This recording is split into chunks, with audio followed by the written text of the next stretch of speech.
Sippin' on, sippin' on, sippin' on, sippin' on, sippin' on you, baby. Sippin' on, sippin' on, sippin' on you. Sippin' on, sippin' on, sippin' on, sippin' on, sippin' on you, baby. Sippin' on, sippin' on, sippin' on you. And just like that, we are back. I am here with a very, very special guest, a local legend. He is a singer-songwriter performing and living in Spokane, performing all over town.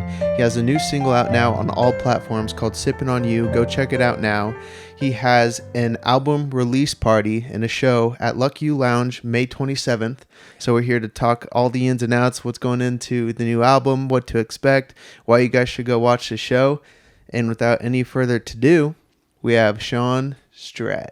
Stratte. That was the only thing I was gonna ask you before we started, and I totally forgot. It's fine. It's fine. You nailed that. That was a good intro. Well, yeah. Thank you for coming by, and I'm excited to talk to you.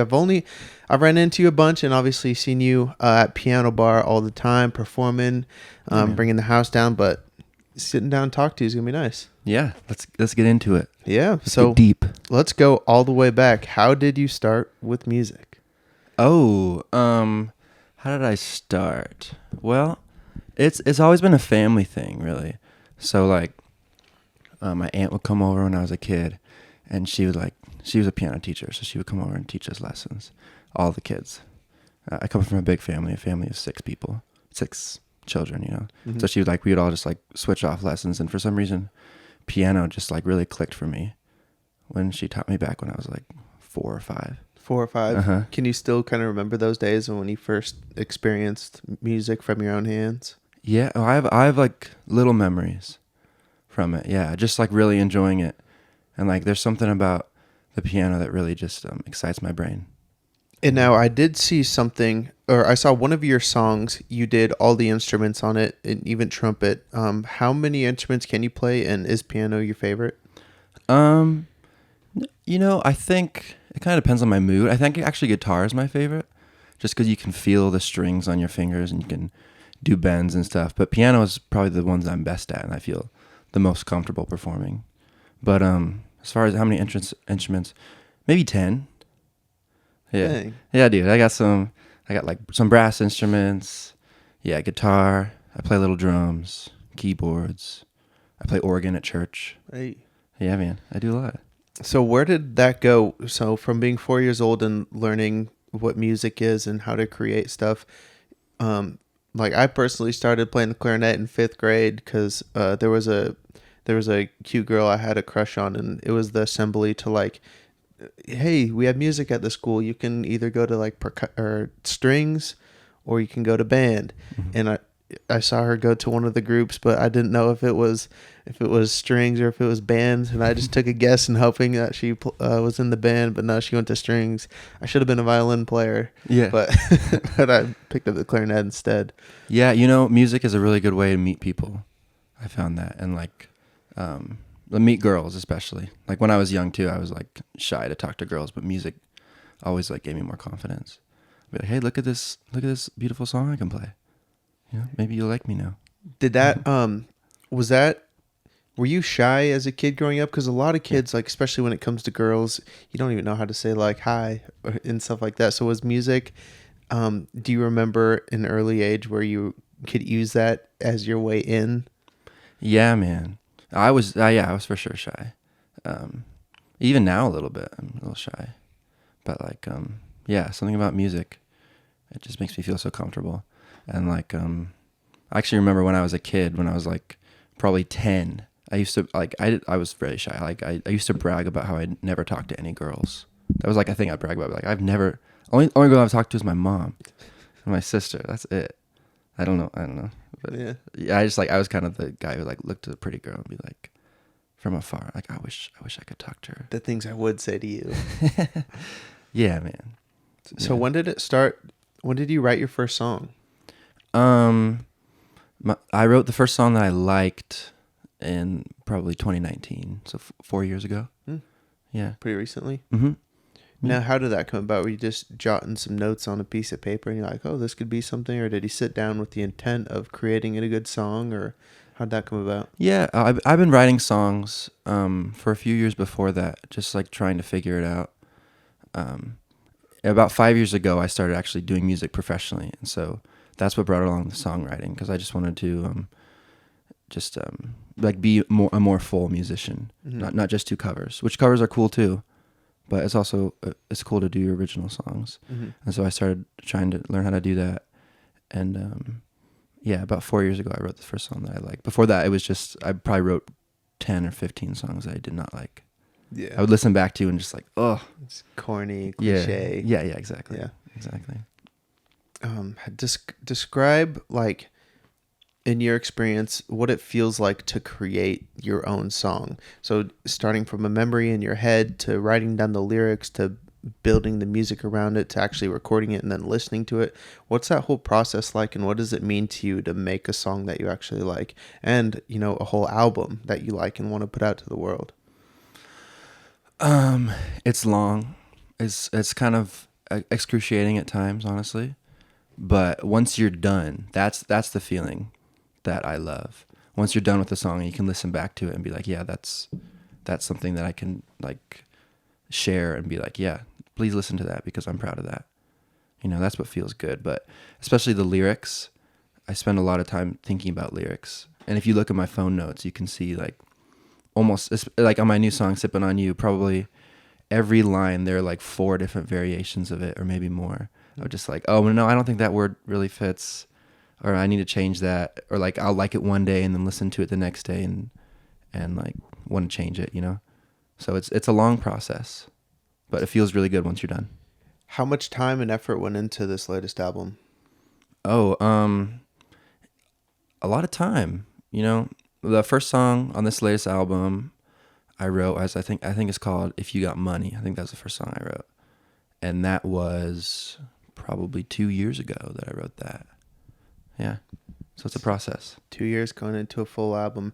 So that's a huge reason why you guys should go get your tickets now and go watch the full. Now, are you going to be doing every song on the album? What's this show going to be looking like? Yeah, almost every song, and what I'll plan to do is like I'll do like a show and with the full band, and then if there's a song that I didn't play that someone wants to hear, I'll be like, yeah, hey, I'll just like play solo because some of the band members need to leave after the main show, but it'll be a full band and we got it all planned out, and we got a trumpet player locked down, a really good trumpet player named John Rudiger, who plays with a band that I play with called the Nightmares. We play at Zola on Tuesdays right now. Awesome. Yeah. How many gigs do you got going on? Because I know you're locked in with the Riddlers at the piano bar, every Friday and Saturday night. What other things do you have going on?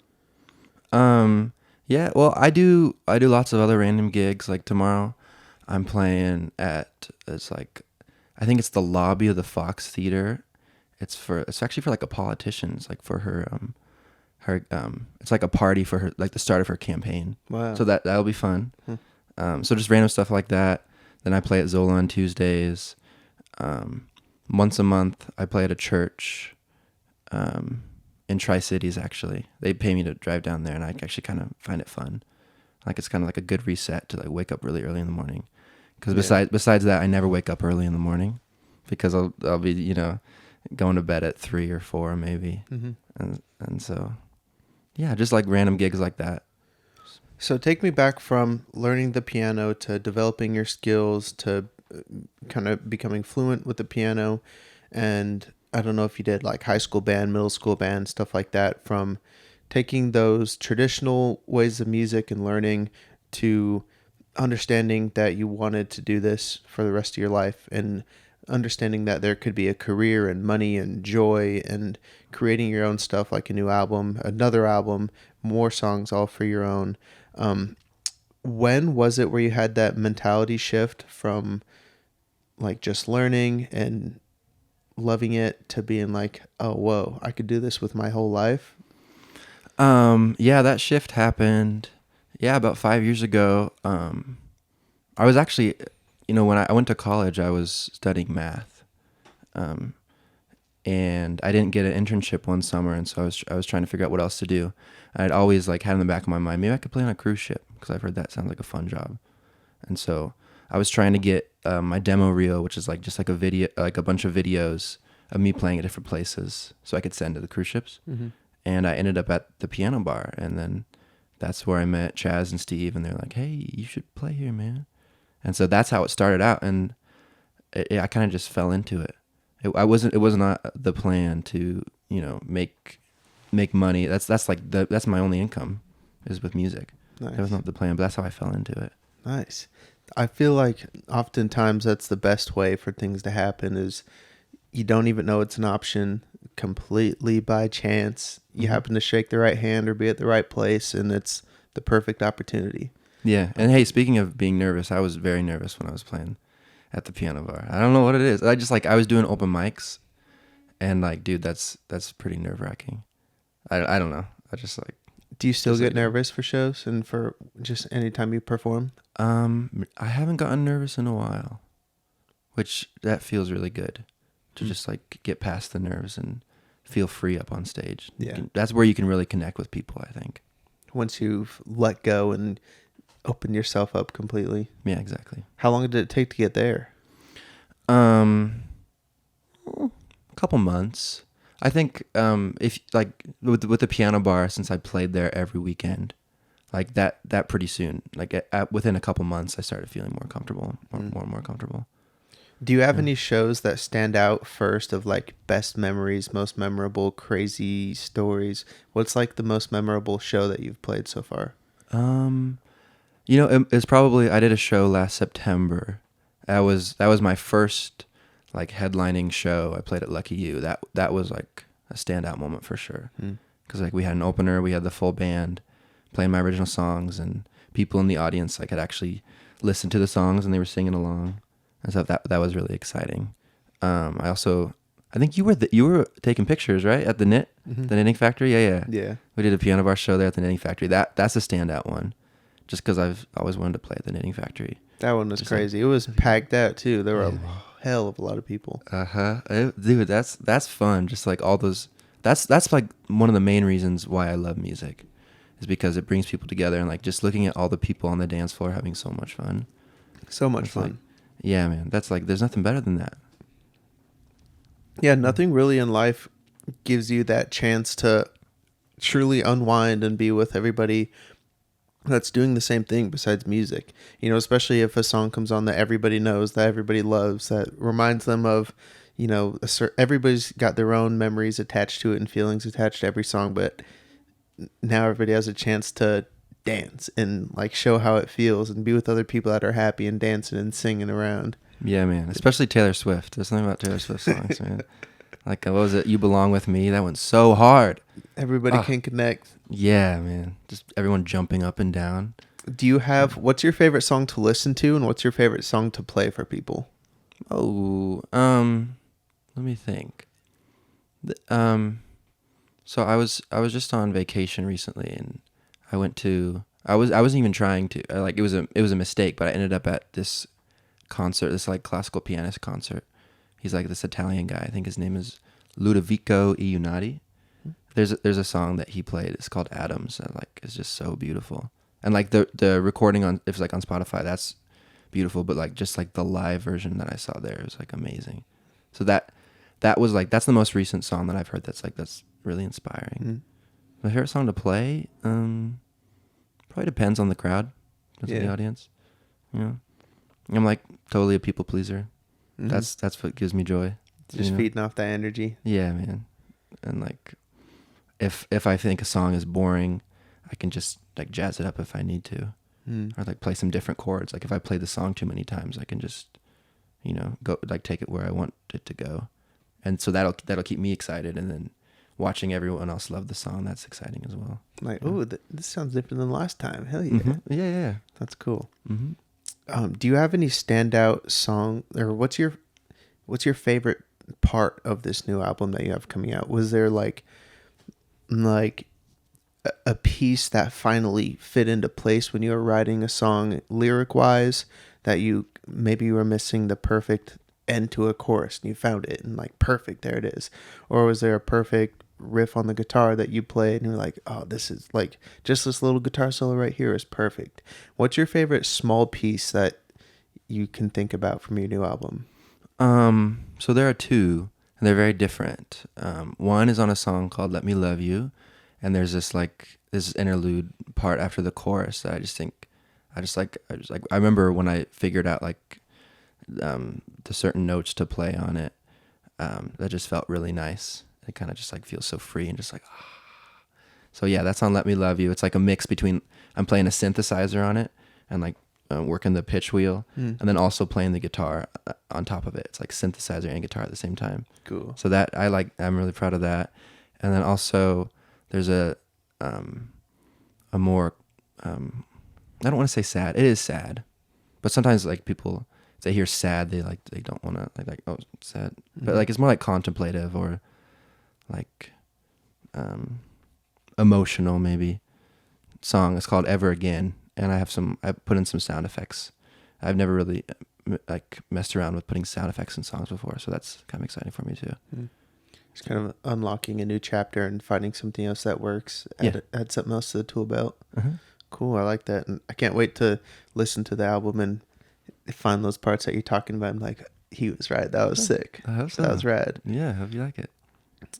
Do you have any standout like people that you've played with around the city that you might not even have met before you started to play with, or people that you love to be on stage with? Yeah, there's this drummer named Dre Davis who I think is really, really great. He just has that, he's like a very like pocket drummer, but then also he can go off and he has a lot of like tricks, you know. He's very good. Like lots of musicians. Chaz, we both know Chaz. He's a very good entertainer, and that's been inspiring. You know, the way he worked, like he just like talks to the crowd and like he's like, "Come on, let's go," that stuff. You know, Steve Riddler, his groove on the piano. I could go on and on. Yeah. Everybody's got their own little swag they can add to it. Lucas Brown, he's a great guitar player, and I like how free he is when he plays. Like no performance of a song is like ever the same with him. He like always finds a way to mix it up and keep it fresh. I really appreciate that. Are you from Spokane? Yeah, I grew up in Spangle. Okay, cool. Cool. And how old are you? I'm 26. 26. Nice. Me too. All right. Chaz was a lot. I thought he was my age or even a little bit older, but he's a young buck. A couple years younger, a few years younger, I think. Yeah. I don't know. He's younger than I thought he was. Yep. I was a little surprised to find that out. Is music something that you for sure are going to be doing the rest of your life? Yes. In one way or another. Probably. Yeah. Probably yes. What is your like your number one night as a musician? I can die happy now. Like, is it a certain stage you want to be playing on? Is it a certain tour you want to go on, or city you want to be playing in? What's like the pinnacle performance night look like for you? That's a good question. I feel like it'll probably change if I like reach, you know, if I make like a goal of mine. Just even right now it's to sell out Lucky You. Yeah. We can do that. Yeah. And like that's a goal of mine. You know, once if that happens, then it'll probably change, you know. It'd be pretty wild to say I would love to play at the Grammys. I mean, I would. But I feel like that's a little too high of a goal to be reaching for right now. Yeah. You know? Yeah, that's very understandable. So everybody help him reach his goals. Let's do it. Go buy some tickets today. Yes. Where can they go buy tickets? LuckyYouLounge.com/events. May 27th. I'm going to be there. I'm excited. I love Lucky You Lounge too. Oh yeah, man. It's going to be great. Yeah, the sound is always really good there. And we have an opener. Her name's Mad Simmons. She sings with a band called Jack Lando. And she has a really great voice and a lot of great songs. And I think you really enjoy it. Tell me a little bit about your TikTok career and kind of the digital aspect of being a performer and a musician these days compared to 10 years ago where it was you had a mixtape, you could sell your CD on the corner, or you could see somebody at a show, and that's really about it. But now you can post a clip of a song online and this goes viral. You can text out a a song clip and like, hey, this is why you should have me. I get a bunch of views on here from your city and put me up. I'm a good performer. So like, talk to me about what it's like for you personally in this new digital world, and then kind of the shift of music as a whole with how impactful the internet can be. Yeah, so I started posting TikTok videos just around when the pandemic hit, just as like a thing to do to keep me entertained and keep me excited about music. So that was really fun to start out with, and I stuck with it, and I like did my research, and I was like trying to find like songs that people would be into, and so that was a fun little experiment. And also the whole the idea with that was hopefully I could get enough interest in my like silly TikTok, piano videos that like people would be like, oh, I want to listen to his record. Mm. That didn't really happen. Yeah. I think it's because TikTok's so addicting. That's my theory. Yeah. So people just want to stay on TikTok. And a full song is too long compared to a 20-second clip. They could watch 30 clips in the time, for one song. Mm-hmm. Yeah. So that's the start of TikTok. That's how I started doing TikTok. But for me, it's all about the in-person performances. That's what really excites me. Like playing piano with my phone set up right there. It's not as fun. Yeah. Yeah. You can't feel anybody on the other side. Mm-hmm.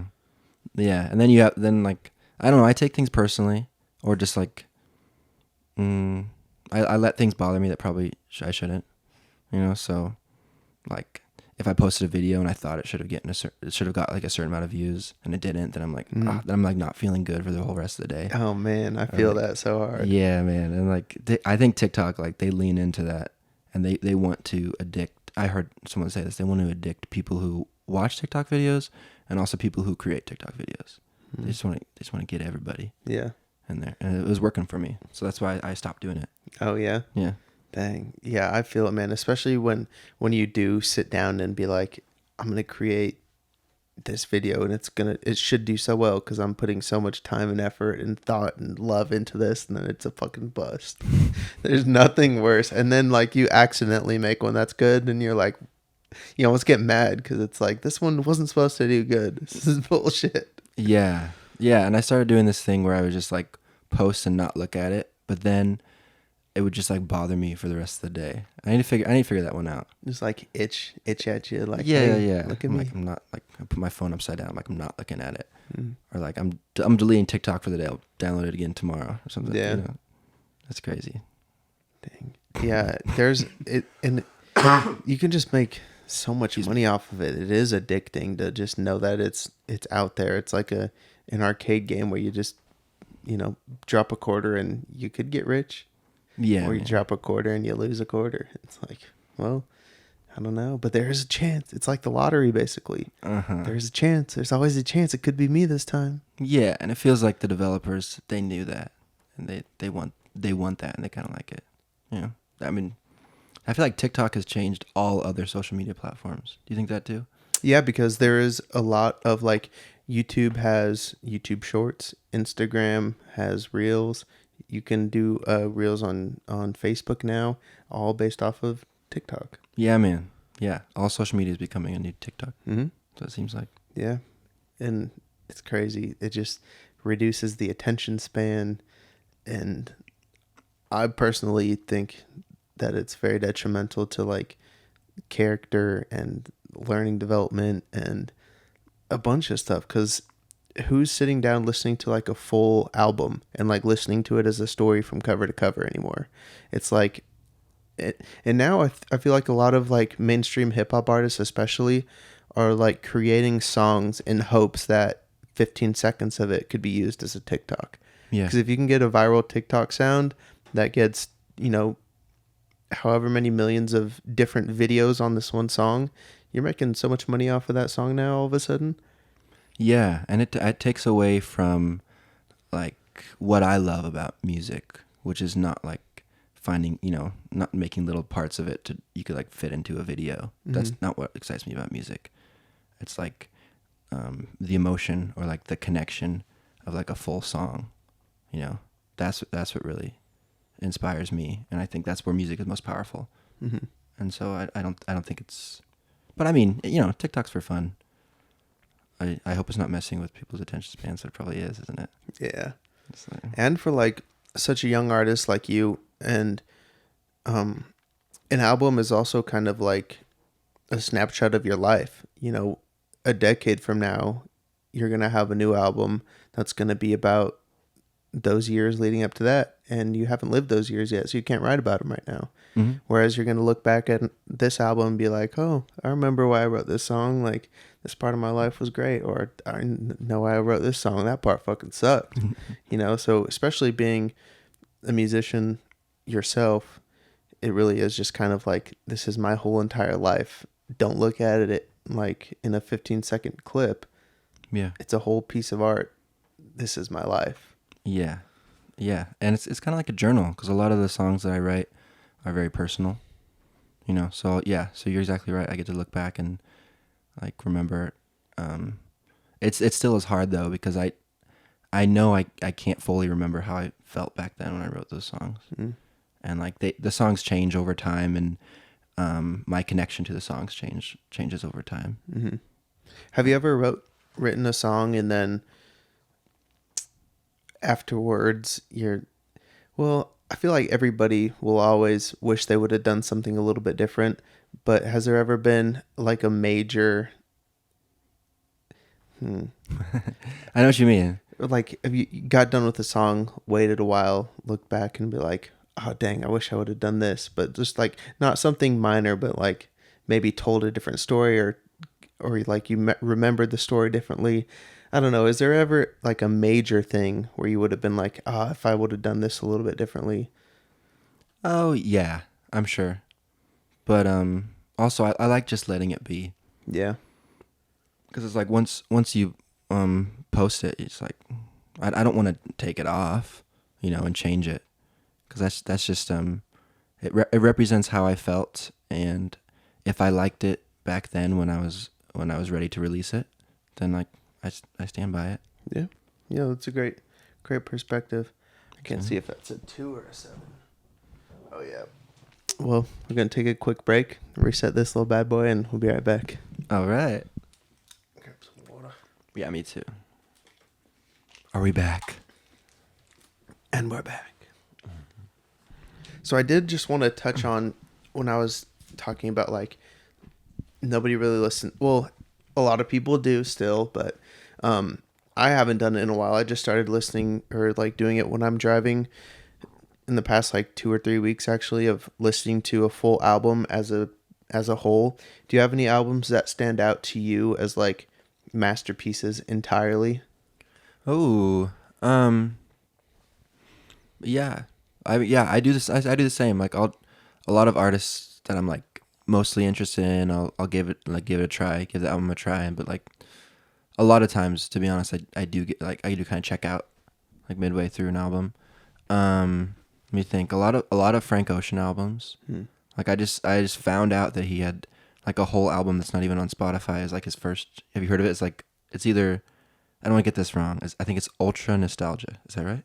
I don't know, but my barber, Brian, he's Blake's brother. Mm-hmm. Blake Braley? Blake Braley. He was telling me about this album. It was the last album, so he was under a record label, and he had to do one more album to get out of this contract before he dropped like Blonde or something like that. So it was just him in a warehouse, and he pressed record, and then just kind of lollygagged through a whole album.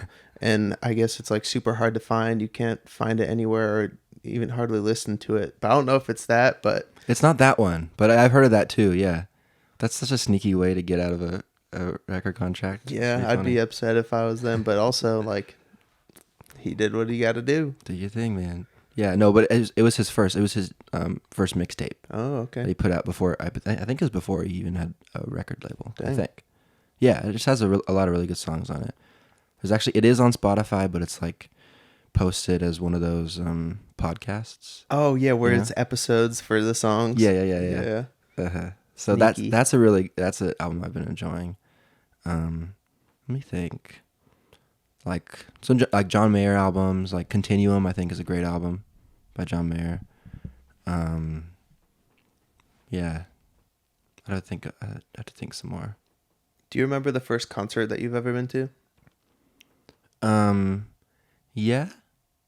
When I was a kid, I think I went to. It was like, I don't even remember what bands. It was like I grew up like in a Christian family. It was like a Christian rock type vibe. It was like maybe like, have you heard of Switchfoot? Yeah. So it was like Switchfoot and Mercy Me or something. actually Switchfoot's pretty good. Honestly, they like Dare You to Move. That's a good song, I think. Cool. Yeah. Anyway, yeah. So that was like my first one that like really inspired me was maybe I saw Young the Giant. That was really cool. I saw Young the Giant at the Knitting Factory. Nice. It was down on the floor. And I'm not even a huge fan. I wasn't before. But yeah, it was just being down there, and I think it was like being near the speakers and like feeling the full effect of those, like of the sound and just like the good vibes. Mm-hmm. That was really fun. Yeah, I was never a fan of country music growing up. That's just how I was raised to not like country music. And then I listened to it live one time with like good musicians. I was like, wow, this is real music too. Where was that at? I think it was actually just at Green Bluff. There was a local band playing country music, but they were good, soulful. You could feel it, and it sounded very good. And I was like, you know what? This is nice. I could see why you can enjoy this on like a hot summer day in a boat, like listening to good country music. I like it. Mm-hmm. Yeah, and there's this let me think. I think it's the Chicks, formerly the Dixie Chicks. There's a song that's this crazy, like it's like a country picking solo, and that stuff is really fun. Like if you ever see that live, like one of those fast like, let's see, I can't remember the song. I don't know. It doesn't matter. But anyway, yeah, just like the fast like country picking like, you know, seeing it live, it's like, wow, that's very hard to do. That's much respect. Yeah, that's so fun. That's so fun, man. My dad was in a band when I was growing up, until maybe I was like 15 or so, and I would go to all of his band practices, and I was always the only person there. And then I was talking to Chaz about it too, of being able to like, okay, now I'm gonna listen to the bass for this song, and like tune everything else out and listen to the bass and be like, okay, he's going hard in this song, and then like, okay, now I'm gonna listen to the lead guitar in this song, and then you block everything else out and be like, oh, this is good. Okay, now the drums. But listening to music like that too is a really fun little challenge for music too. You can do it on the radio, but like watching it obviously helps a lot more, because then you can pair the two senses together and block everything else out. But I do that sometimes when I'm listening to my own music, especially at the gym. If I need a distraction, like, hey, let me listen to like this one little part of this whole song, and then I forget how bad the gym sucks and listening to the music. Dude, that's a good way to do it. I think like the Beatles, they have some really good, like if you listen to like just the bass part, like Paul McCartney has a lot of really cool bass lines, and like I think the song I Want You, She's So Heavy, that's a Beatles song. Like there's an organ part that I think is super sick. You know, but yeah, that's a fun pastime. Or like Billie Eilish. You ever listen to Billie Eilish? She has just like the couple of hit songs that were... Yeah. She has a couple of songs that are like super interesting, and it's like if you listen, and like that's taken to the next level, because it's not just instruments. Like they put like sound effects in their songs too. Like they have one song that's like it's the sound of a crosswalk, like the crosswalk sound in Australia. It's like a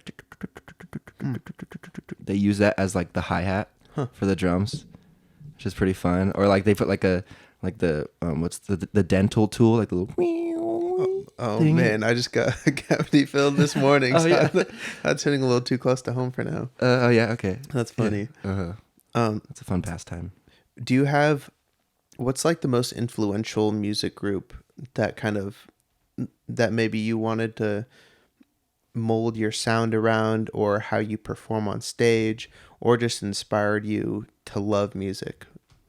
I think it changes all the time. When I was young, I really loved this piano player and singer named Ben Folds. I just thought he had a really great voice, and he also incorporates the piano, and he's a really great piano player, like rock piano player. I like singers who also play instruments. Like there's this jazz piano player named Jacob Collier that I think is really talented. I've seen him live twice, and like every time I'm like, wow, that's amazing. Just like the stuff he does on the piano. And singing at the same time. Yeah, Crazy. Yeah, and he does all sorts of stuff. Like at one point, there's like a gong in the back of the stage, and he like runs over, like grabs a stick and like throws it at the gong like right on time. And they'll run over, and he has like a drum set just for him that he'll like bang out on. That stuff's really fun. That is cool. Very unique. I've never seen that before. Mm-hmm. Do you have like a path in your head of the direction you want to go and like where you want to be in 1 year, 2 years, 3 years from now? Or is it kind of just like do the best I can today, write the best song I can tomorrow, knock this next show out, try to sell out Lucky You Lounge on the 27th and see what happens after that? Are you kind of like very structured, and do you have a long-term plan in mind? Long-term, I said that right? Or are you just kind of like, let's see what today brings and hopefully tomorrow's a little bit better? Yeah, I don't know a lot about like the music industry, honestly, but from what I've seen, it feels like that is the best move, to just do your best, try to do the best songs, and like advance your career the best you know how to. I feel like I would be disappointed a lot if I was like, in a year from now I want to be touring, playing theaters or something like that. That would probably be disappointing for me, because I mean, like, I don't want to block that. That would be awesome, but like I think there are a lot of uncontrollable things in music, and so that's hard to do, to like have a goal. But yeah, I'm going for it. I'm trying. Do you kind of find that it's similar in real life of like blowing up compared to like having a viral video on TikTok, where on paper you can have everything perfect, you can have a good sound, you can have a perfectly produced album with technically sound tracks and a great story and great vocals, great instrument playing, but just until the right person sees it and signs you on to something or shares you to somebody else, that you're just kind of screwed? Or do you think that at the end of the day, the hard work and the good product will speak for itself and get you to where you need to be? Yeah, I don't know. I feel like there are a lot of really talented people that never make it. Or even like can say that can say that they do music for a living, And so, and also I've like listened to interviews of musicians who have made it, and some of them don't even understand, like they'll even say they don't understand like why this one song they wrote was a hit, and like why like they really thought one was going to be a hit and it wasn't. Like a lot of it is like really hard and maybe, I don't know, maybe impossible to know and analyze, Yeah, I have heard that before. I, of course, can't think of the specifics, but like the producer behind the mixer board says, no, you need to add this to the album, whereas the person in the booth says, scrap it, I hated that sucked, that's not going to go anywhere. But he listened to somebody, added it to the album, it goes platinum. Yeah, from that that single.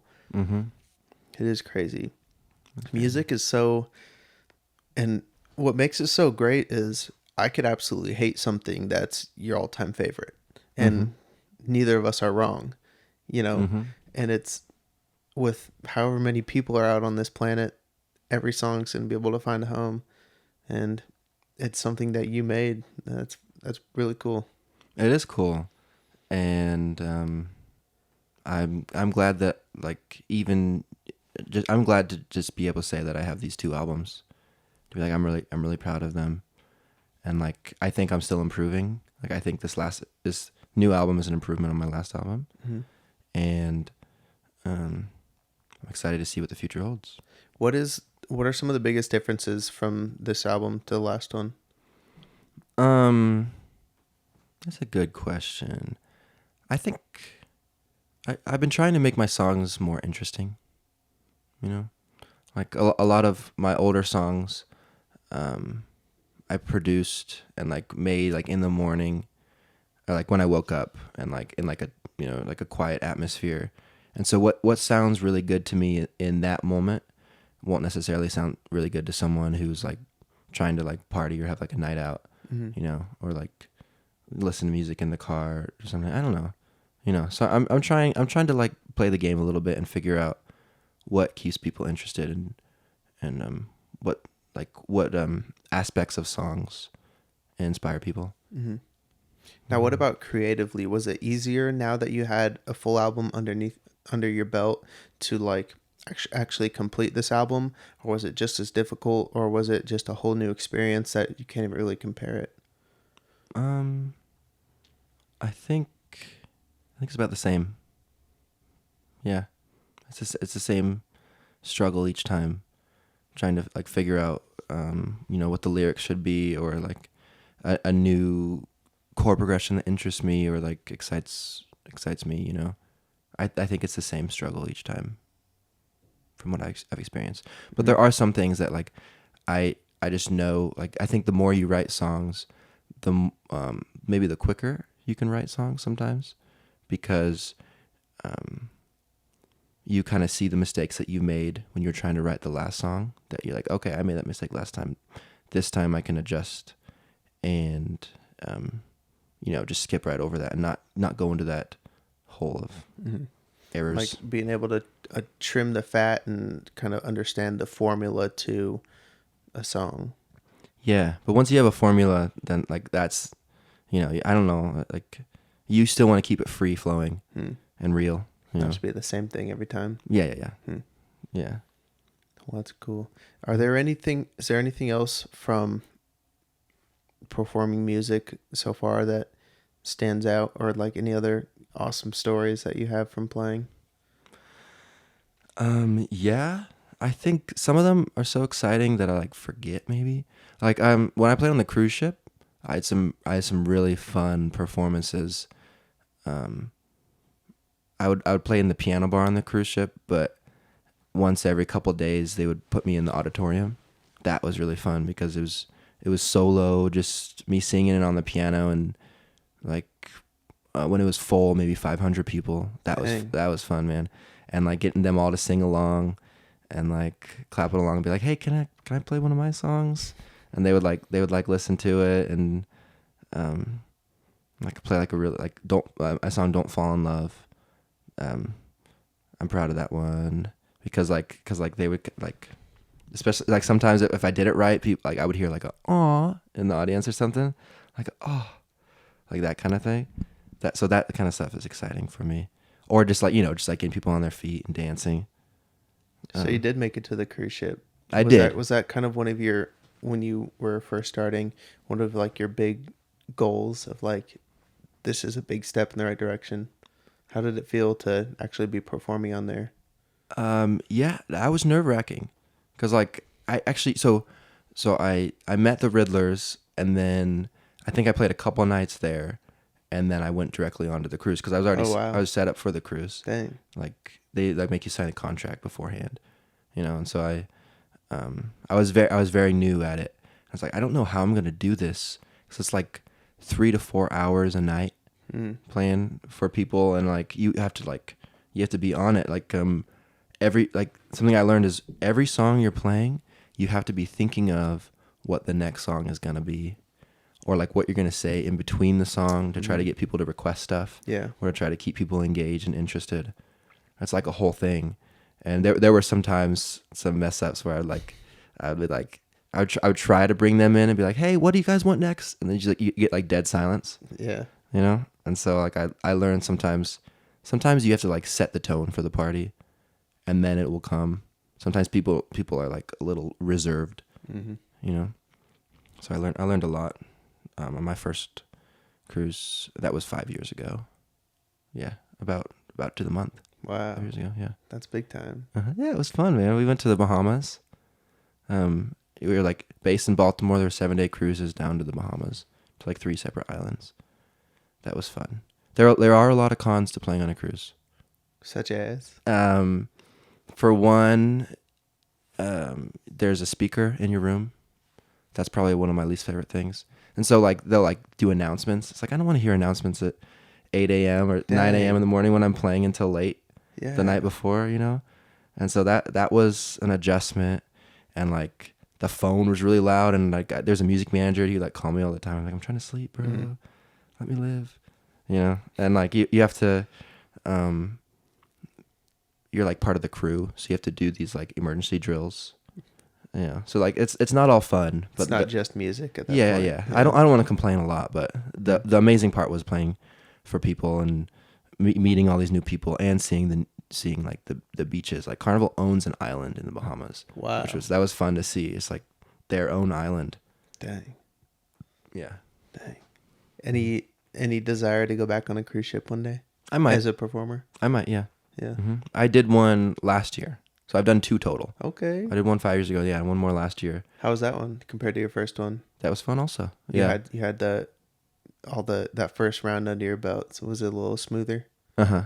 Yeah, I knew more what to expect, but also it was harder because there were still some leftover pandemic rules like masks and like I had to close off some seats that were close to me while I was performing, and you know, drunk people would come up and move the signs and be like, "Oh, the sign wasn't there." I'm like, "I saw you move it while I was singing." Like, and so you have to decide whether to stop the song and be like, "Hey, get off." Yeah. Or like wait, and then like I had some instances where people would sit down and I like wouldn't notice or be like, "Oh, it's fine," and then the music manager would come up and be like, "Shawn, you really need to blame you for it." Yeah, you really need to watch this." And dang. Yeah, it was a whole fiasco. Yeah. Not bad for work though. I always compare everything now to digging holes and picking rocks. Yeah, I did that for 8 years.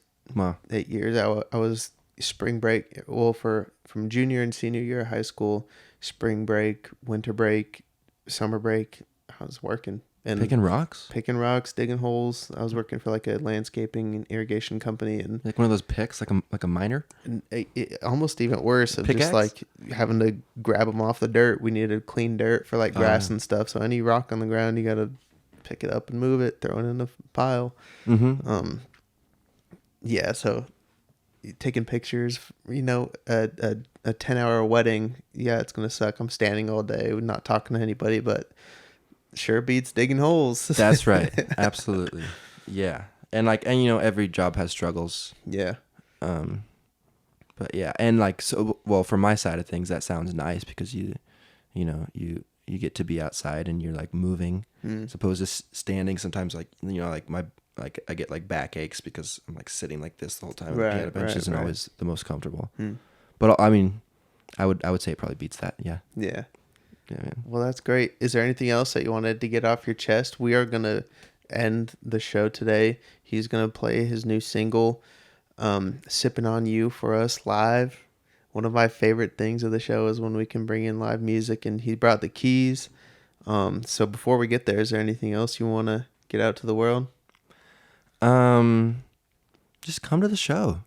You know, we mentioned it a few times.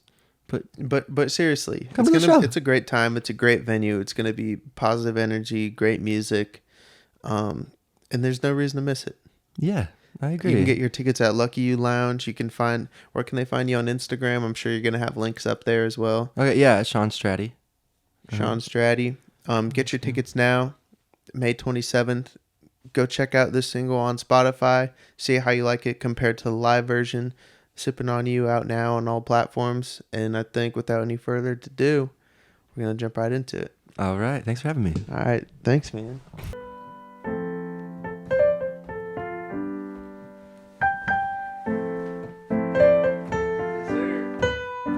All right.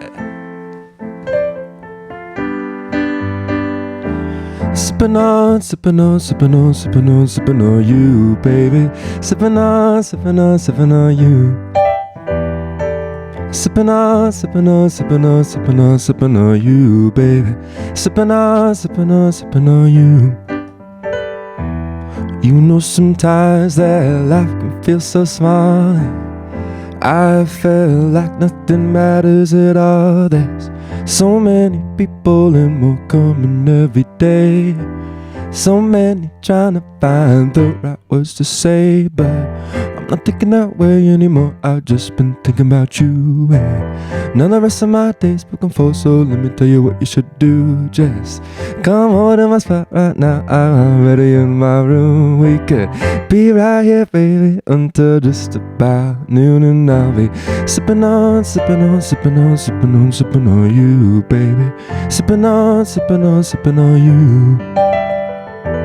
Sipping on, sipping on, sipping on, sipping on, sipping on you, baby. Sipping on, sipping on, sipping on you. There's been so much worry that has been running through my mind, yeah. So many questions with answers I wish I could find. So much pressure to be some type of way, yeah. So many reasons to run and be afraid, but I'm not thinking that way anymore. I just been thinking about you, yeah.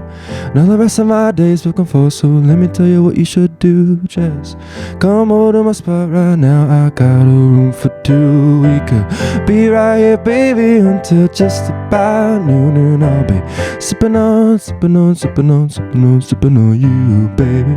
Sipping on, sipping on, sipping on you. Sipping on, sipping on, sipping on, sipping on, sipping on you, baby. Sipping on, sipping on, sipping on you.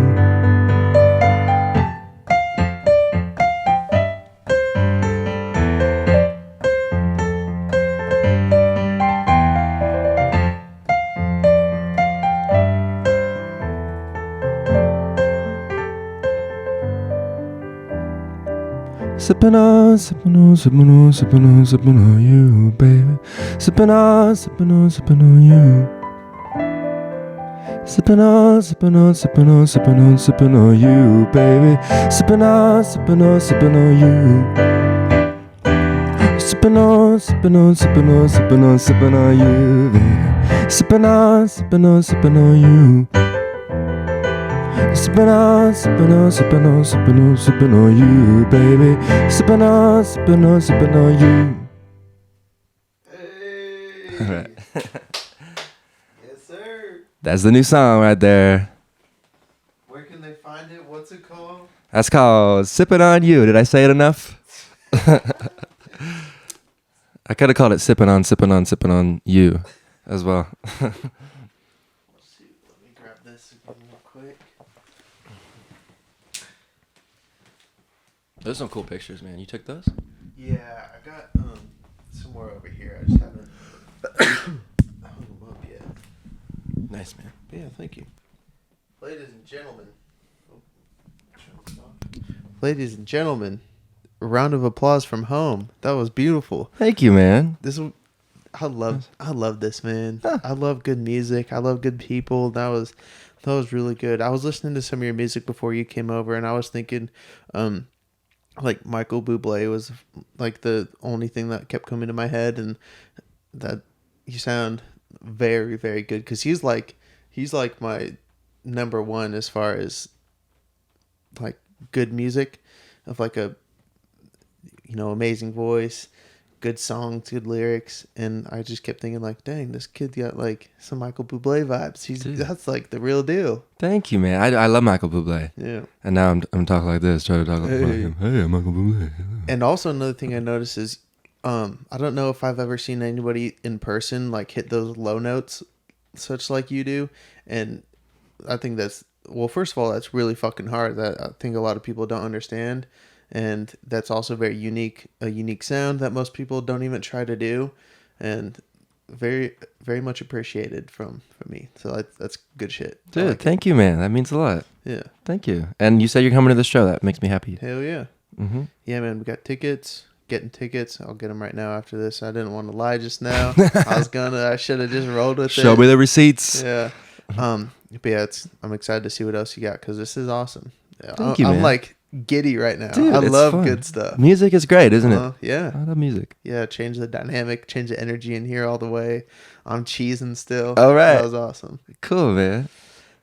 Yeah, we'll get this up and running and get you little clips to play and blast out before the show. And yeah, hope you guys enjoyed it. I enjoyed myself. Thank you again for coming by, man, and we'll see you at the show. All Hopefully right. We'll see y'all at the show too. Whoa. Deuces. All right, dude. Have fun. All right.